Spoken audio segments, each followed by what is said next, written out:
Boa tarde, pessoal que está nos assistindo. Boa tarde aqui para o pessoal que está aqui. Dando sequência ao estudo nosso do livro Emmanuel, hoje nós vamos iniciar o capítulo 20, a decadência intelectual dos tempos modernos. Mas, como de costume, vamos mentalmente acompanhar nossa irmã na prece inicial. Então vamos fechando os nossos olhos, vamos acalmando os nossos corações e vamos elevar o nosso pensamento até Deus, o nosso Pai. Vamos agradecer a Ele por mais um dia de vida, agradecer a Jesus, nosso mestre, nosso amigo, ao nosso anjo da guarda que está sempre conosco, e aos amigos espirituais que prepararam com tanto carinho para nós esse ambiente, para que aqui pudéssemos estar. Senhor Jesus, nosso irmão querido, o Senhor mesmo nos diz, onde estivessem duas ou mais pessoas reunidas em seu nome, o Senhor estaria no meio delas. Ciente da sua presença, mestre, nós estamos mais uma vez, nesta tarde, para o nosso estudo e o nosso trabalho de paz. Nós vamos pedir a proteção para as pessoas que deixaram o nome nos cadernos, os encarnados, os desencarnados, para as pessoas que não puderam estar aqui conosco hoje. E pedimos a espiritualidade amiga que possa fazer uma visita aos nossos lares, aos lares de todos os irmãos que não puderam estar aqui conosco, levando a paz, levando a luz para todos os familiares que ficaram. Senhor Jesus, continue nos protegendo, nos fortalecendo, nos dando a paz e nos dando a luz, hoje, agora e sempre. Que assim seja. Que assim seja. Eu vou começar aqui hoje, tem pouca gente, mas depois a gente vai depois devagarzinho. A decadência intelectual dos tempos modernos. Pesam sobre os corações atribulados da terra amargas apreensões com respeito ao fatalismo da guerra. A palavra fatalismo da guerra. Foi escrito esse livro depois da Primeira Guerra e antes da Segunda Guerra. E aqui Emmanuel já fala do fatalismo da guerra. Praticamente ele já está falando que ia ter a próxima guerra. Porque a coisa é fatal. É fato, não tem como. Né? Então, a gente vai ver por que decadência intelectual dos tempos modernos? Os tempos modernos é o tempo dele, daquela época. Nós estamos fazendo parte da idade moderna, da contemporânea. Então, os tempos que começou a modificar, que nós já vimos aqui, que depois do século XIX começou o desenvolvimento industrial, que a Europa, o Brasil, semana passada, era o centro, o cérebro do iluminismo do mundo. Tudo estava concentrado na Europa. Né? Então, os movimentos intelectuais que haviam florescido antes da guerra, antes da Primeira Guerra, né? Com o modernismo, o simbolismo, foram interrompidos. Por quê? Pelo pessimismo e pela desilusão, porque uma guerra, gente, é uma tragédia. Vocês imaginam a energia negativa que paira sobre o mundo, uma guerra onde milhões de pessoas são mortas. Por materialismo, por querendo mais coisas, mais e mais. Então, esse sentimento predominante era entre os intelectuais era que a guerra havia destruído o quê? A crença em valores tradicionais, que a humanidade já tinha falhado em busca do progresso e de justiça. Então dá aquele sentimento de desilusão em todos os intelectuais. Então dá esse fatalismo que estava permeando naquela época, né? E a cultura europeia, nós podemos dizer, então, foi afetada muito. Por quê? Pelos dois movimentos que surgiram na época: o nazismo e o fascismo, que era algo que começou a dominar as grandes multidões da época. Mussolini na Itália, Hitler na Alemanha, né? Abraçavam uma ideologia anti-intelectual e antimoderna também. E esses movimentos rejeitavam, eram contra o iluminismo, a razão em força da tradição e do nacionalismo. Então, os livres pensadores eram tolidos, tinha que pensar igual a eles, tinha que ser daquele jeito, filosofia nazista e fascista também, né?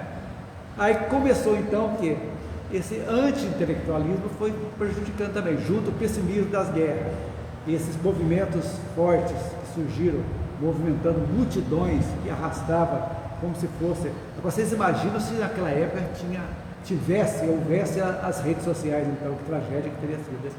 Só no gogó, boca a boca, na boca mesmo, nos discursos, dos livros, dos jornais, fez o que fez, né? Então hoje o que é? Hoje seria muito mais potencializado. Eu até acho que seria muito difícil hoje. Será que o Hitler não teria ganho a guerra se tivesse isso aí? Tudo isso de hoje, o imperialismo japonês também, tudo, a gente não sabe, né? É o que tinha lá, né? Então muitos dos grandes intelectuais europeus foram o quê? Desprezados, relegados, jogados no ostracismo, pelas crenças dele. Você não podia emitir uma opinião, você estava contra os ditames do Estado, dos chefes de poder da época, né?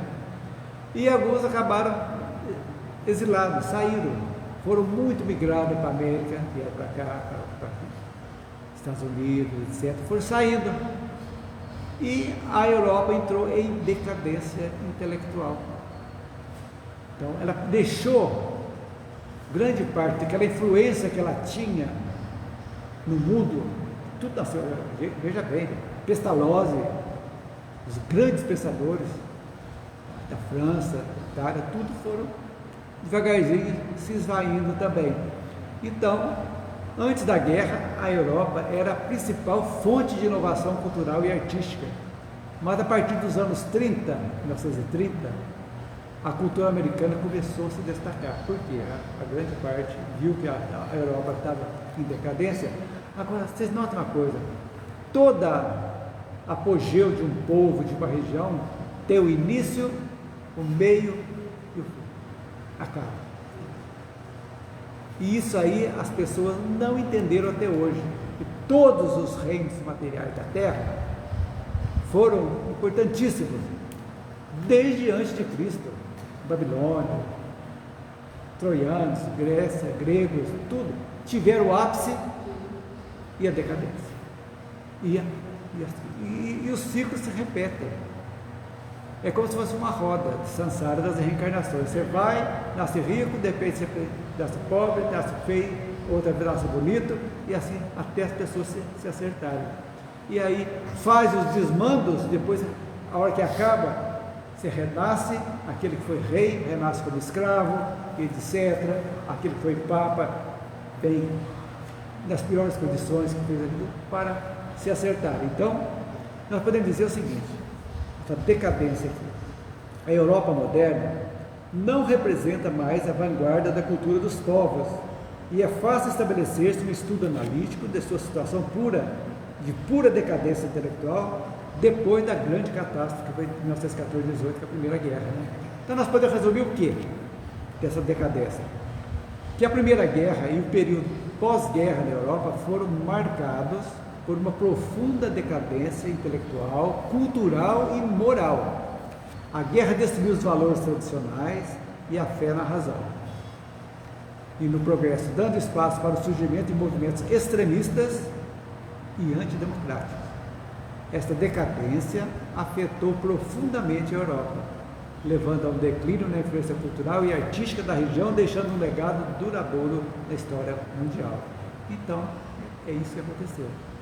Então, a decadência, a gente vê o início da Europa, era tudo, berço de todos, nossa, centro, né, dessa Revolução Francesa, depois da Revolução, aquilo veio mexendo com as estruturas, abalando, na educação, Pestalozzi, o próprio Kardec, ele foi um grande educador, né?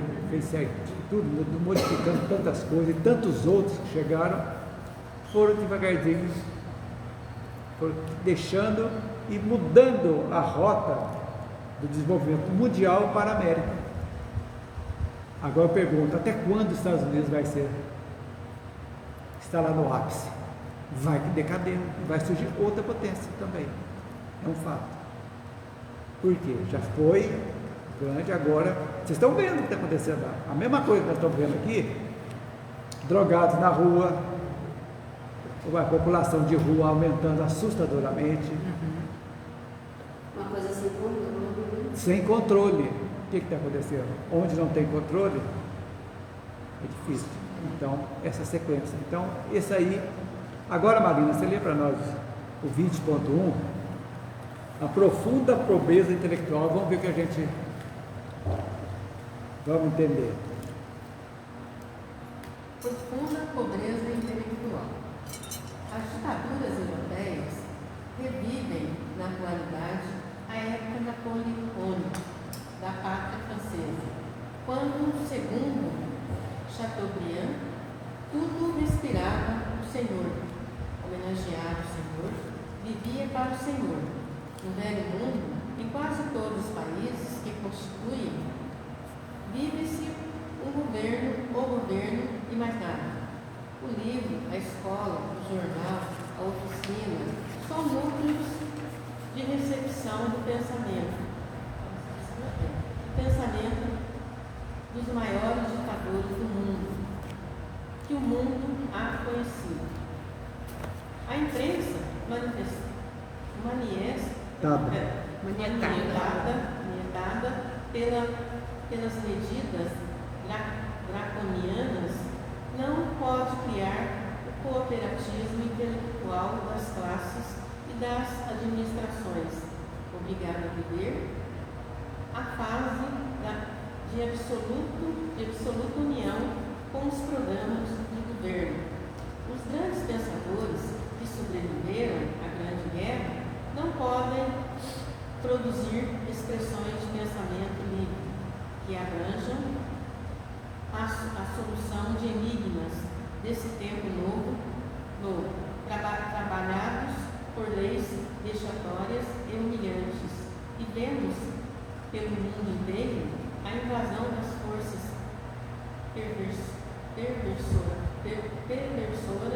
perversoras pelo mundo inteiro. Não, da consciência humana. Oi? Da consciência humana. Jornais integrados na doutrina mais absurda, falsa educação pelo rádio, que vem complicar sobremaneira a situação dos livros da guerra, a literatura bélica, inflada de demagogia e de estandartes, de símbolos e de bandeiras, incentivando a separatividade. Qualquer estudioso desses assuntos poderá verificar a realidade de nossas afirmativas. Os homens, nessa fase de preparação armamentista, vivem uma época de profunda pobreza intelectual. E por vir a de falar aos prósperos dessas calamidades dolorosas. O mundo chegou a uma fase evolutiva em que é preciso enfrentar as questões da fraternidade humana para resolvê-la com justiça. Só um adendo. Póstero quer dizer a próxima geração. Sabe, póstero. Quer dizer a próxima. Agora, o que é, Marina, que a gente pode notar aqui?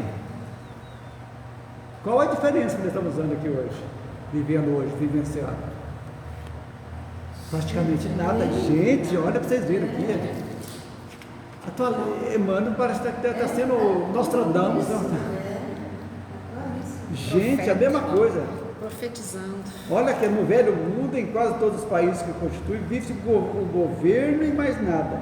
O livro, a escola, o jornal, a oficina são núcleos de recepção do pensamento dos maiores ditadores do mundo. Fazem o que os donos lá, os ditadores estão mandando. Ninguém podia fazer. Quer dizer, se na Alemanha, por exemplo, se a imprensa fosse contra Hitler, nossa, era fechado, preso, perseguido. Exilados. Né? Então, o que a gente vê, Marina, não é a mesma coisa? A mesma coisa ver o Putin lá, que principalmente ele, né, que é o maior deles lá, né? Como ele tem perseguido, né, os inimigos. O que ele disse ser inimigo dele? Então, é uma coisa. imprensa maniatada, a imprensa tá de quem está no poder. É esse o grande problema. Não existia imprensa livre. Você está na... Oi?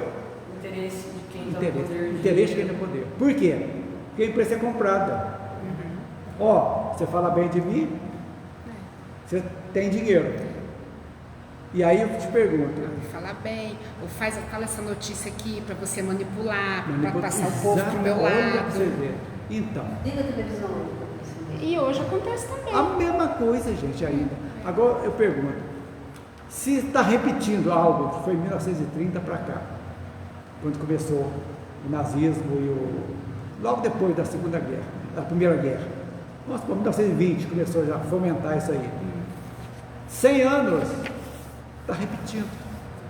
Quer dizer, nós, se vivemos lá, não aprendemos. E está correndo de novo agora. E aí, como é que fica? Aí a grande pergunta que eu faço é a seguinte: se você veio, já não aprendeu da primeira, não sabemos que foi a primeira, já, a série, não aprendeu da segunda, vai ficar fazendo o que na Terra? Vou mandar nós lá para. Vai embora, porque não tem jeito, está dando chance para todo mundo, gente. Não é aquele enfeitar o joio do trigo e o joio mandar para fora. Não fazer parte disso. Olha lá, a imprensa é obrigada a viver a fase de absoluta união com os programas de governo. Quer dizer, faz o que o governo manda. E tinha o poder da força, né? O Hitler tinha a Gestapo, as SS, e aí... O famoso manda quem pode. Manda em obedece quem tem juízo. Tem juízo. Aqueles que ousaram ir contra, tinha que sair, fugir. Foi a debandada de grandes pessoas, assim, de grande conhecimento, intelectuais, que saíram da Europa. Ou foram para a Inglaterra aqui ainda, mas a Inglaterra também foi mergulhada na guerra também. Aonde que era o caminho? Do outro lado do mundo. E foram para a Europa, para a América. Então é isso que é interessante, né?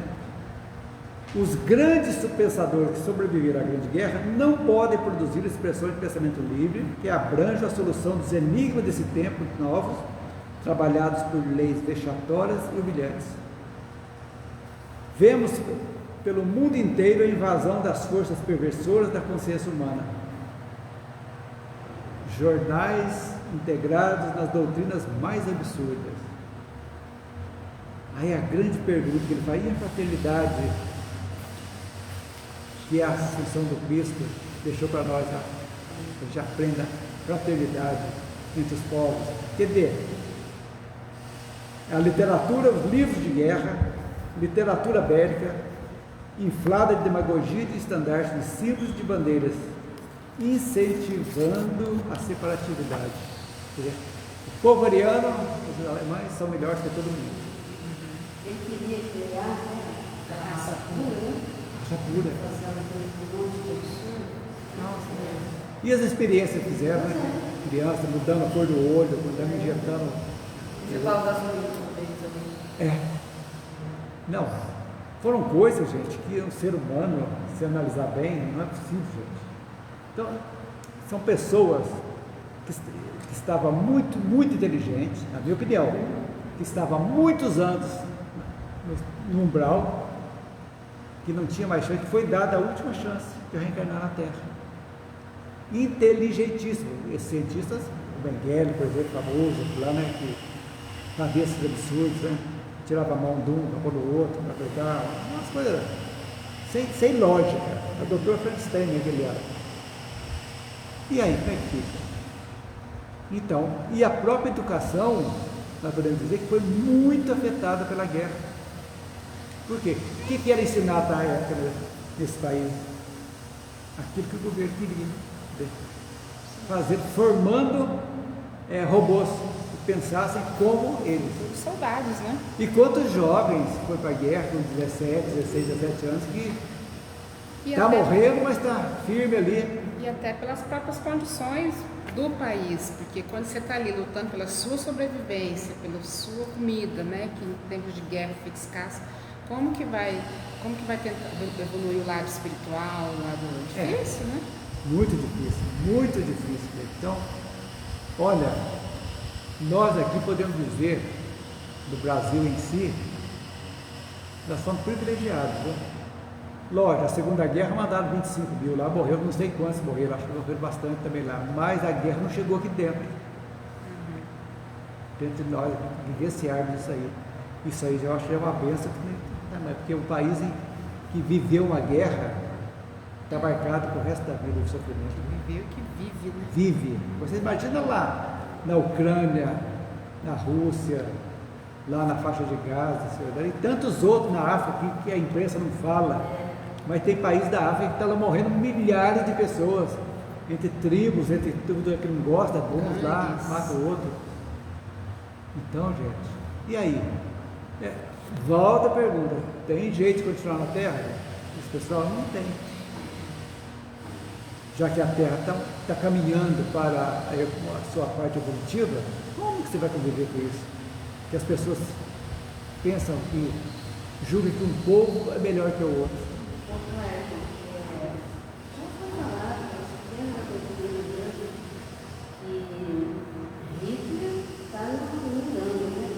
Ele disse que não tem como reencarnar na Terra. Ele não vai reencarnar na Terra mais. Sozinho. Porque não tem como matar Deus. Não, porque os inimigos dele são coisas Ele já nem é tido mais como humanas, né? Ele é um planeta, não, já não dá mais nada. Mas aí é Plutão. Plutão. Ele está em Plutão. Plutão. Desculpa, é isso mesmo. Ele está em Plutão. Porque ele já nem é mais como. Ele está lá sozinho. E você pensa bem, esse homem se deparar com todas as pessoas que ele fez, passou nas mãos dele. Agora vocês imaginam quantas encarnações serão necessárias para ele se redimir e cair a ficha. E a inteligência continua. Sim. Só que ele está lá sozinho, sem poder usar essa inteligência, né? Não mais nada. Agora, o último parágrafo do Emmanuel aqui é muito legal. O porvir, ou seja, o futuro. Há de falar às próximas gerações dessas calamidades dolorosas. É o que estamos falando agora. Nós somos a geração essa. Você falou que gosta Mostra é a próxima geração. Geração seguinte. O mundo chegou a uma fase evolutiva em que é preciso enfrentar a questão da fraternidade humana para resolvê-la com justiça. Aí a pergunta que eu faço, cada um vai dar sua opinião agora. O que é preciso fazer então para que o mundo seja mais fraterno entre todos os povos? Onde deve começar? Elisângela. Primeiro dentro de si mesmo. E depois pensar de uma forma mais coletiva. O que eu posso fazer para ajudar o meu irmão que está do meu lado? Porque se eu ajudar o que está do lado, o que está do lado, o que está do lado, todo mundo vai se ajudando. Davi, o que você acha? O que precisa fazer? Mais fraternidade? Entre os povos, entre as pessoas. Acho que os líderes deveriam se preocupar mais com os outros países, né? Não só com o seu próprio país, a pátria. Por exemplo, ajudar situações, até aconteceu na Turquia, de terremotos, por exemplo, diversos países ajudaram.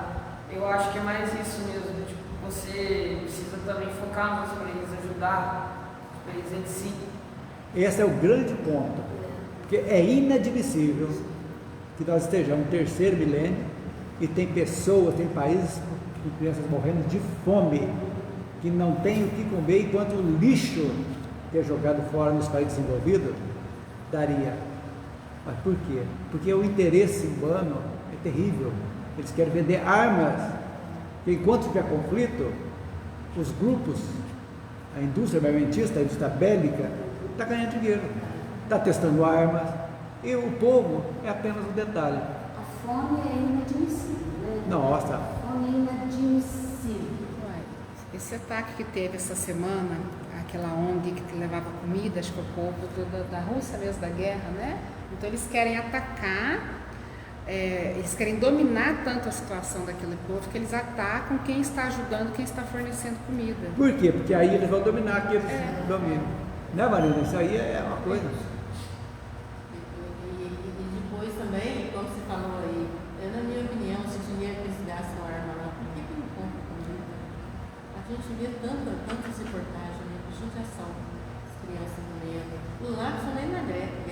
A gente vê na África, principalmente, né? Judiação. Aliás, não é só na África, agora também no mundo inteiro, todo mundo passando fome. Então, esse dinheiro seria essencial, é muito dinheiro dos países poderosos da África. Agora, Os Estados Unidos todo ano gasta quase, assim, da receita que ele recebe, $1 trilhão por ano. agora você imagina, é muito dinheiro, gente. É aí que a gente pensa, né? Que não é só dar comida, mas não poderia, com desenvolvimento, incentivar a educação desses países. Que é onde se incentivar, gente, todas as escolas dos países da África, nós vamos manter escolas com alimentação e educação para as crianças. Resolvi o problema. Só de ter uma alimentação já era um bom caminho, porque já incentivava a ir. Às vezes em casa não tem, na escola tem, vamos para a escola. Mas daí o que vai acontecer? Você estando lá, as ideias vão entrando. E é o que acontece. Aí não interessa para os governantes. É o que acontece geralmente nas escolas mesmo. Tem crianças que vão para a escola para comer. Mas aqui ainda tem comida, lá não tem. E outra coisa, não sei quem falou que de estômago vazio ninguém aprende. Mas não tem como, Não gente. tem como aprender Tem de maneira como. vazia. Então tem que primeiro tratar aqui. E até a inteligência não desenvolve, porque a criança que é infraalimentada, no mínimo, ela não consegue desenvolver a inteligência. Lá de Biafra, tamanho dos olhos. É tudo falta de comida. É uma anemia tão profunda. Nutrição. E feito essas grandes fundações, né?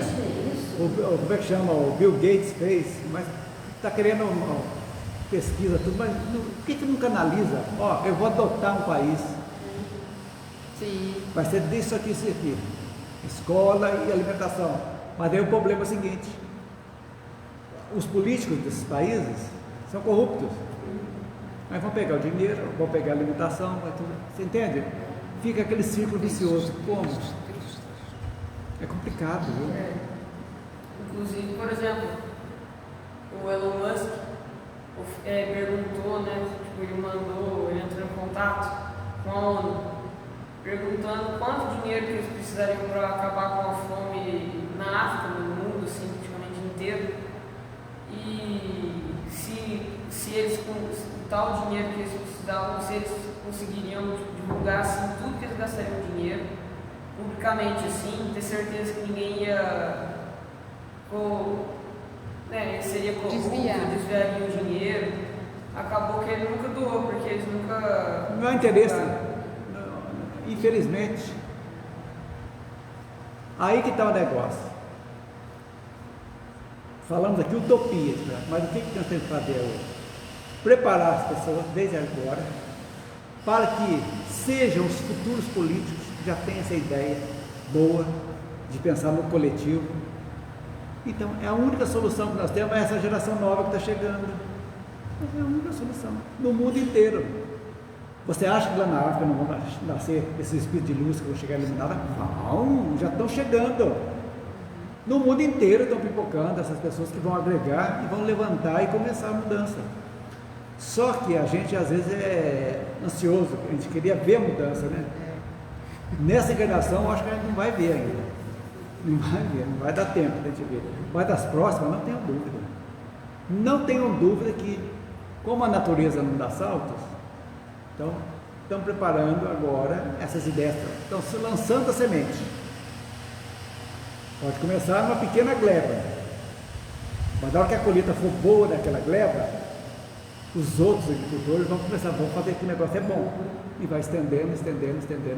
É assim que começa. Tem que começar. E aí que eu acho que a doutrina espírita veio exatamente para despertar valores. Ela fala para aprender, não vai aprender não. Está tudo dentro de nós, precisa desenvolver. A consciência não está dentro de cada um? Por isso que eu acho que o início de toda essa questão da fraternidade é a sua mudança.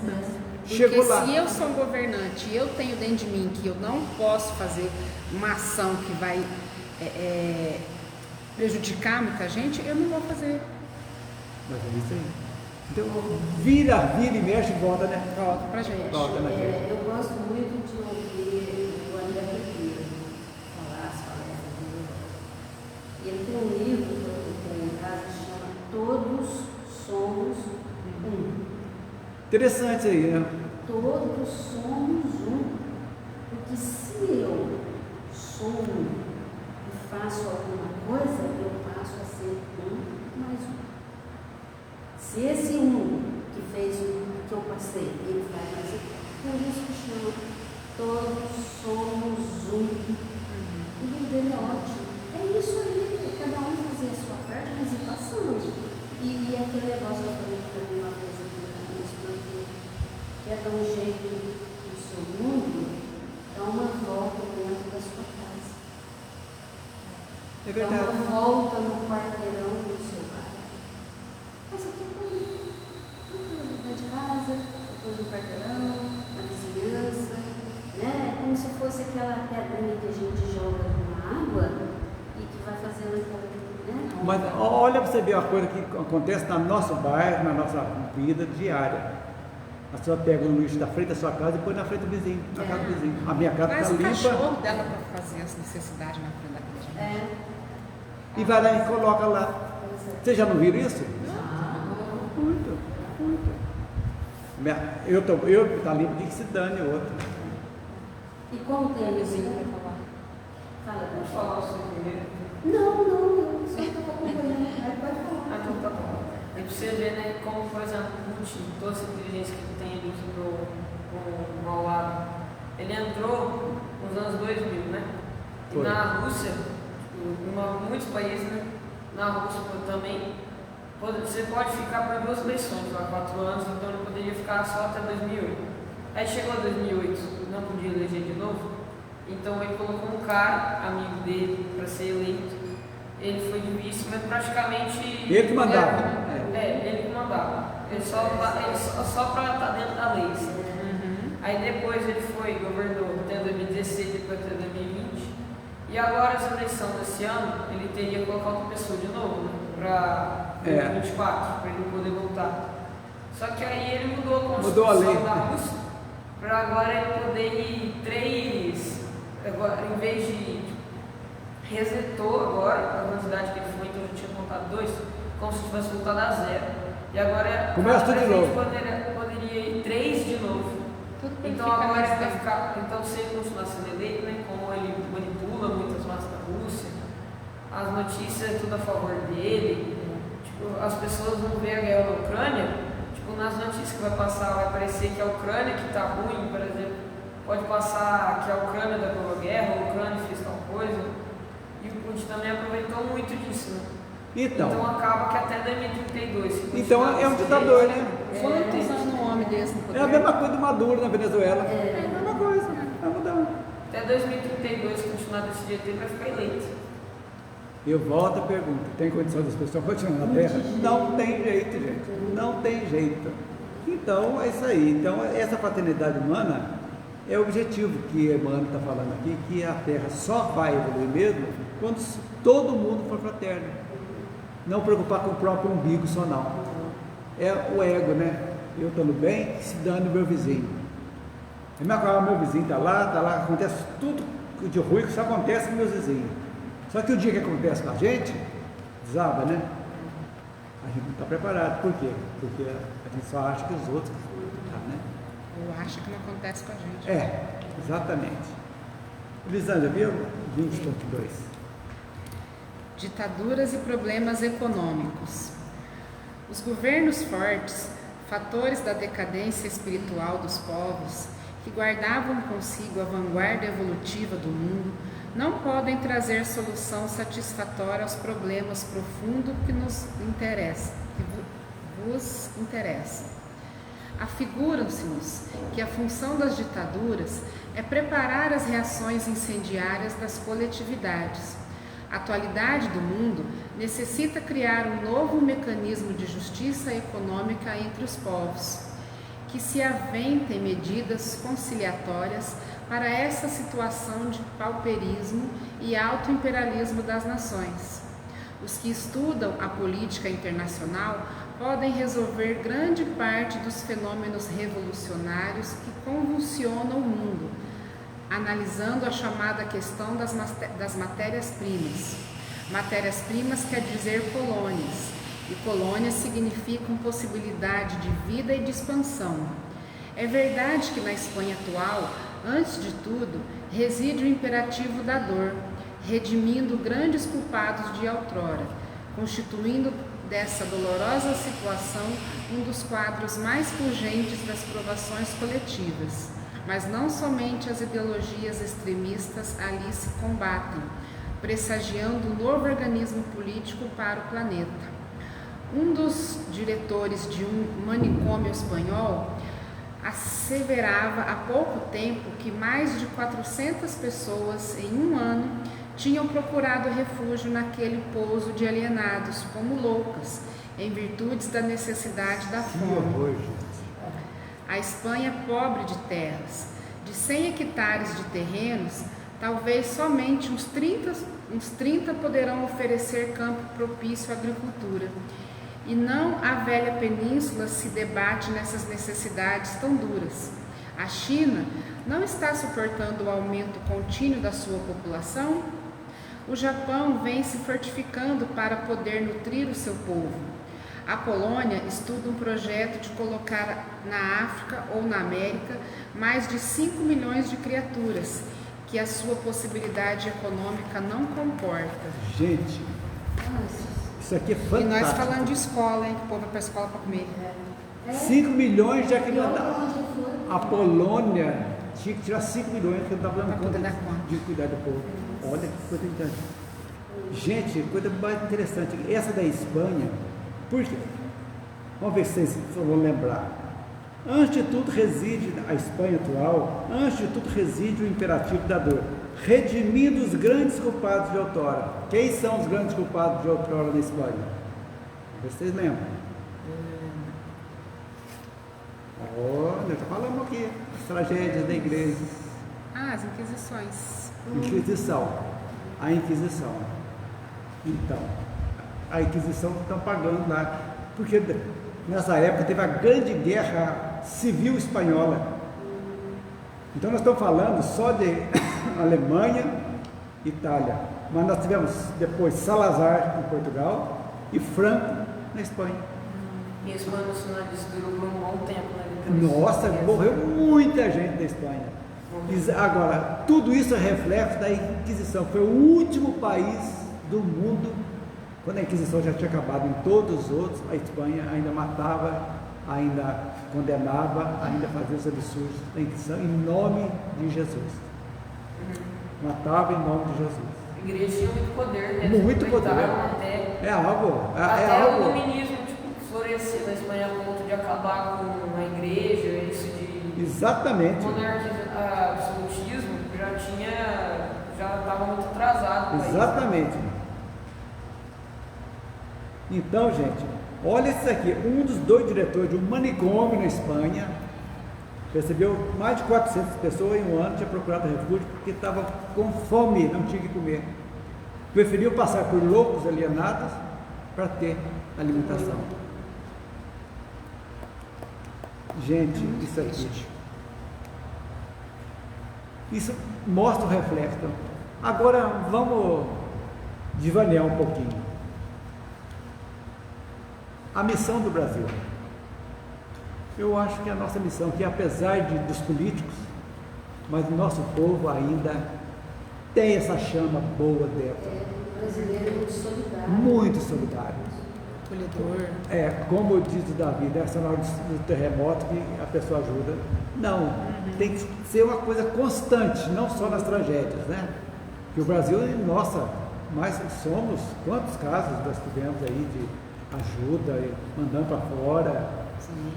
Como recebemos também na tragédia do Rio de Janeiro, quantos países nos ajudaram lá de Petrópolis, em Brumadinho, Mariana, quantas pessoas vieram, quer dizer, as coisas começam já a acontecer, né? Então, isso no Brasil também, ele tem povos nos 4 cantos do país. Sim. Tem aquela comunidade japonesa em São Paulo, lá no sul tem aquele pessoal e tem um iogurte que tem o nome daquele povo lá no sul. Batavo. São todos da em Holanda, aquele pessoal Holandês, né? veio da Holanda. Então, olha quantos povos tem. Então. O Brasil Um acolhe. pouquinho do mundo, né? Acolhe. Mas é isso que eu acho a missão do Brasil, essa miscigenação que está ocorrendo aqui. Na realidade, você pode notar, é algo que vem como se fosse um período de teste do país, né? Abraça todo mundo, cria-se uma unidade, todos estão dando. Eu acho que é o futuro da humanidade. Provando que é possível se conviver todos juntos Sim, em harmonia, né? sim, em harmonia. É aí que entra o famoso livro Humberto Camus. Exatamente. Brasil, coração do mundo. Pátria do Evangelho. É porque aqui é isso. Pode até ser ainda não, mas vai ser. Esse livro não ia ser à toa. Não é do Humberto de Campos e Chico Xavier, não ia ser à toa. Não, acho que não. Tem Nossa. razão de ser, não é? Então, eu acho a missão do Brasil está começando. É. Está começando. Está começando. Pode Pode falar. Não? Baixou então, que tal? Não, é que eu estou na frente. Então, gente, eu acho interessante essa futuro do país. O futuro do nosso país é muito importante. Por isso que a gente deve, sempre nas nossas vibrações, orar pelo nosso país, agradecer, mandar luz para os dirigentes, otimista, né? luz para os dirigentes, porque eu acho que em vez de você semear ódio, igual o político saiu, o outro só fica falando mal a vida inteira, tem horror disso. Não larga a mão, faça a tua parte, você não leva nada, não leva nada. E seja o que eu gostei ou o que eu não gostei, é ele que está à frente. Gente, é ele que vai comandar mas ele como tem vai que... ser minha vida nos próximos 4 anos. Então, mas ele tem a que gente governar tem e que... deixar de brigar com os outros também. Então, ele é o piloto agora do meu navio. Não, eu digo assim, a minha parte, Então, então é rezar para ele, para que ele lógico, seja, então faça um bom você tem que governo. vir mandar luz para ele, por quê? Porque se o barco afundar, nós todos vamos afundar. Sim. Agora, o que eu peço? Luz para ele. E esses comandantes não vão ser os últimos a pular do navio, não. Se duvidar, os primeiros. É verdade. E a gente que afunde. Ué. Então, é isso que a gente pode vibrar pelo Brasil, pedir para luz para o judiciário, para o executivo, para o legislativo, e que nós aprendamos a votar, né? Isso que é importante. Cada vez aprendendo mais. Então, gente, só a título de curiosidade, o Franco, a Revolução Espanhola foi em 1936 e ele durou até 1975. Olha quanto tempo. Aí que restaurou a monarquia, né, que o rei foi o poder moderador, que uniu, porque a Espanha é uma salada, né? Tem várias regiões lá que são autônomas, que estão sempre querendo separar, e a figura do rei conseguiu harmonizar e continua ainda harmonizada, né? E Salazar, que também foi outra duradoura, que foi até 74 também, com um regime de força horrível. Então, essas ditaduras marcaram o período Primeira e Segunda Guerra. É um fato. Alguma coisa para chegar aqui, nós podemos... muito interessante. Matéria-prima. Essa aqui, o Evandro, foi fantástico. Do país desenvolvido precisa da matéria-prima, né? Olha o que ele diz aqui, questão das matérias-primas. Matéria-prima quer dizer o quê? Colônias. E colônia significa possibilidade de vida e de expansão. Então, era de interesse manter, sugar o povo que se dane das colônias, desde que dessas matérias-primas, dessas que eles precisam, o ouro, todas as coisas, os insumos necessários, né? Então, é isso que a gente tem que entender. Agora, as coisas inverteram. Os que eram espoliados estão voltando para conviver com os espoliadores, não lá na terra dele, mas na terra dos espoliadores. E as coisas acontecendo. O presidente mesmo atual do Reino Unido é indiano. Oi? O atual presidente do Reino Unido. Sim. Não sei se é presidente ou É primeiro-ministro. Primeiro-ministro. Beleza. O Davi, você leu? Está crescendo na França. A religião mais cresce na França, o Islã agora. Exatamente. E os muçulmanos vão mudar na França. A maior população, enquanto os franceses, o crescimento populacional é praticamente zero, para cada casal, os muçulmanos têm 5, 6 filhos. Quem que vai dominar daqui uns anos? É isso aí. Você quer ler o 20.3? Pode ser. Necessidade da cooperação fraterna. Nessas aluviões de protestos, ouvem-se os tinidos das armas. E melhor fora que o homem voltasse as vistas para o campo fraterno. Antes da destruição que se fará consumar,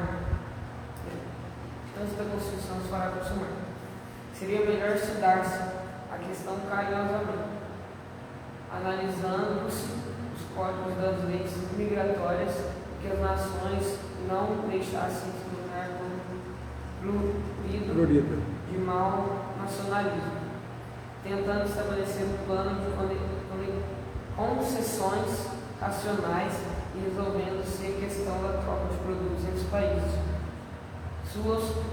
solucionando-se o enigma da repartição que a economia política não pôde conseguir até hoje, apesar da sua perfeição técnica no círculo da direção das possibilidades produtivas. O que verificamos é que, sem a prática da fraternidade verdadeira, todos esses movimentos propostos são ensinações diplomáticas sem fundo prático, não obstante intenções respeitáveis. Mas consideremos também que o mundo não marcha à revelia das leis misericordiosas do alto, e estas, no momento oportuno, saberão opor um dique à chacina e ao arrasamento. Confiemos nelas, porque os códigos humanos serão sempre documentos transitórios, com um papel em que são registrados, enquanto não se associarem parágrafo por parágrafo ao Evangelho de Jesus. Pode falar alguma coisa? Então, aqui ó, eu achei interessante essa parte que ele fala desse momento propaz sem a fraternidade verdadeira, que é uma encenação. Até, por exemplo, o maior exemplo disso da atualidade, eu acho que é o negócio que está as guerras na faixa de Gaza, né? Os Estados Unidos estavam tentando propor o Biden, vendo que o povo não estava aprovando muito, né? Depois ele vai ter que se eleger, e para tentar manter o poder, tentar ter uma imagem boa, para não denegrir a imagem dele, ele tentou fazer um cessar-fogo, tipo, tenta fazer um acordo, sendo que todos os os acordos que eles fizeram antes, que eles tentaram fazer, ele sempre vetou. Mas agora ele tentou fazer um que não era muito bem um cessar-fogo, mas até que funcionaria. Tipo, teria os interesses dele, acabaria dando certo algumas coisas que ele queria, mas seria um cessar-fogo, para ver se a popularidade dele ia aumentar. Acabou que outro cessar-fogo foi aceito e ele não... Quer dizer, aí volta isso aqui, encenações diplomáticas. Encenações diplomáticas. Encenação E é diplomática. isso, né? Esses acordos propassos sem a fraternidade verdadeira são só encenações. Diplomáticas sem fundo prático.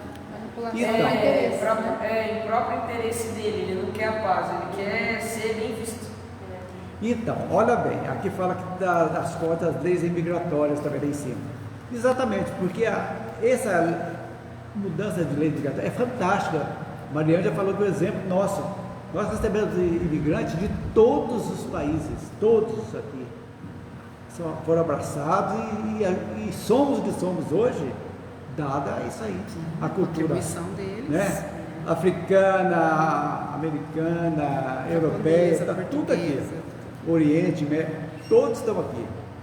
Então, se fosse isso aí, antes lá, gente, não precisava esse fluxo migratório que as pessoas fogem porque estão com fome, estão passando medo de guerra, eles vão sair mesmo. Você tem filho, você vai querer ficar num lugar comprado? Não. Vamos para lá. O pessoal de Cuba que vai para os Estados Unidos, vão porque estão passando fome. Então morre no mar, tudo, vai desespero. Então, se essas leis migratórias fossem mais fraternas, entendessem, aí vai no colonialismo, né? Só exploraram as colônias, só. Nós fomos explorados aqui, até Tiradentes, por exemplo, foi a derrama, né? Por quê? Explorando, para mandar o ouro para Portugal, explorado. E se não fosse Napoleão, graças a Deus, que tocou João VI para cá, Nós estaremos em colônia até quando? Até quando? Mas aí que chega algo muito interessante que fecha com chave de ouro o finalzinho aqui. No momento oportuno saberão, olha lá, mas consideremos também que o mundo não marcha à revelia das leis misericordiosas do alto. Nós não estamos soltos, nós estamos livres. É aquilo que olha, é o que eu falo sempre, você está tocando a boiada. De vez em quando um desgarra um boi, mas a boiada está indo. O que você vai fazer? Pega, vai tocar, vai voltar uns peões, reunir aquilo, mas não parou a boiada, vai ocupando. Então, isso aí é as leis do alto, está vendo aí? Vai acertando mais o caminho para chegar no objetivo, não para, né? E essas, as leis, no momento oportuno, olha isso aí, no momento oportuno, saberão opor, indique a chacina e ao arrasamento, ou seja, todos esses absurdos que está fazendo aí, vai chegar um ponto que vai ter que parar. Vai chegar um ponto, olha lá, arrasamento. Confiemos nela, em quem? Nas leis divinas, né? Porque os códigos humanos, as leis humanas, serão sempre documentos transitórios, de acordo com a situação e a época, como o papel em que são registrados enquanto não se associarem parágrafo por parágrafo ao Evangelho de Jesus. Não queira mudar a lei. Você precisa falar a favor do aborto, por exemplo, natural, país, portanto, é uma lei que vai contra a lei divina. E está dentro também daquilo que você falou, que ninguém dura para sempre, nenhuma nação dura para sempre. Não. Tem o seu ápice, mas vai cair. Vai. Como as leis vão cair, como as coisas vão mudando. Só que essas coisas vão acarretar consequências. Todos esses patrocinaram essas leis que vão contra as leis divinas, estão criando responsabilidades que vão ter que ser acertadas. É como um país, né? Um país que aprova o aborto é um karma coletivo. Karma coletivo. Porque mesmo que eu fale, gente, que absurdo isso, eu não concordo com isso, eu estou envolvendo. Mas você votou no deputado, o deputado aprovou, você é corresponsável também. Isso respinga para todo mundo. Não, isso aqui é um exemplo. Isso é uma coisinha. Que a gente dá. Tem maior medo desses karma coletivos. Eu tenho maior medo desses karma coletivos. Mas é um caso, Mas lógico, assim, de acordo com a sua responsabilidade. Já bem. Lógico. Cada um. Pode ser que é história. O karma tem que pôr na cabeça aquilo que eu sempre contei aqui, a história do Saturnino lá. Que ele era dono de uma fazenda e o escravo, no engenho, ele enfiou a mão do escravo e macetou a mão do escravo todinho. Ele desencarnou, foi para lá, no espiritual, e ele modificou, trabalhou lá dentro certinho e daí voltou com o objetivo de reparar. E ele lá no planejamento, ele estava previsto, ele eu quero que nesse tempo eu também perca um braço para me ativar minha memória que realmente eu estou livre.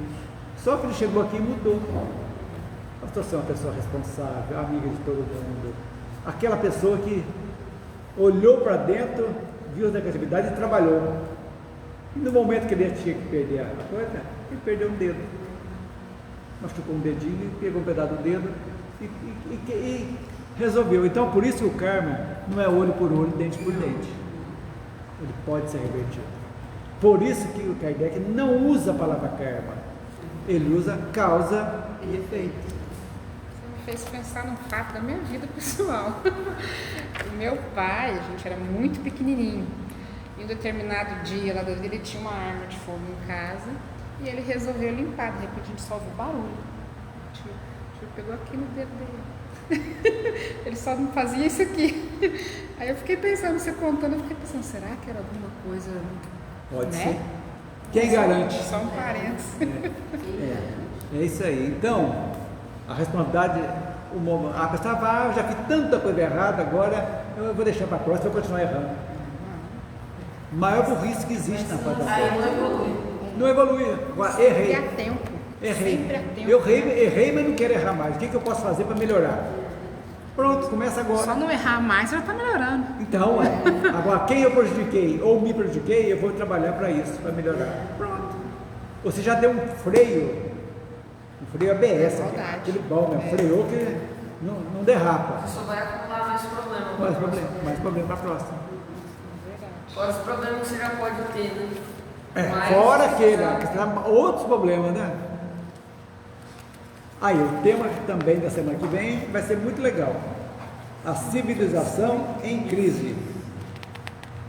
E hoje terminamos no capítulo 20, que legal. Esse foi curtinho, né? Foi. É, só tem 3. Por isso que eu falo para você que eu acho que Uma média de uma um capítulo por Agora 22, né? Fluidos materiais. Não, agora é Não. Quando for o capítulo? Ah, esse aí vai ser mais. Fluidos materiais e fluidos materiais. Eu estava conversando com a Elisângela, então quando nós terminarmos esse estudo, nós vamos estudar vida e sexo de Emmanuel. Eu acho muito oportuno para todo mundo, para o pessoal que vai assistir também, nos tempos atuais, porque eu estou vendo lá, está muito atual mesmo, e põe uma visão muito boa, muito legal. Então você não tem? O que você não tem? O que você não tem? Eu acho, quem puder comprar já, o livrinho, que é baratinho e é fininho. Eu achei no A gente não vai pedir pro Marcelo? Tem tempo ainda. Uma olhadinha no sebo primeiro. Olha no sebo. Sim. A Mariana gosta de ir no sebo de vez em quando, né? Cebosa. Cebola é fedor. Cebosa. Gente, chegamos ao final então, aprendemos bastante. E agora eu já me despeço para a Lisângela fazer a prece de encerramento. Vamos lá. Então vamos fechar os nossos olhos e agradecer a Deus pela oportunidade de estar aqui mais uma vez. Vamos receber neste momento essa energia positiva que nos recupera, que nos recarrega para a nossa caminhada. Vamos pedir também a espiritualidade que fluidifique a água que vamos beber, colocando nela todos os remédios necessários para a nossa cura. Deus, nosso Pai, que sois todo poder e bondade, dai força àquele que passa pela provação, dai luz àquele que procura a verdade. Ponde no coração do homem a compaixão e a caridade. Deus, dai ao viajor a estrela guia, ao aflito a consolação, ao doente o repouso. Dai ao culpado o arrependimento, ao espírito a verdade, à criança o guia, ao órfão o pai. Senhor, que vossa bondade se estenda sobre tudo o que criastes. Piedade, Senhor, para aqueles que não vos conhecem, esperança para aqueles que sofrem. Que vossa bondade permita aos Espíritos Consoladores derramarem por toda parte a paz, a esperança e a fé. Deus, um raio, uma faísca do vosso amor pode abrasar a terra. Deixai-nos beber nas fontes desta bondade fecunda e infinita, e todas as lágrimas secarão, todas as dores se acalmarão.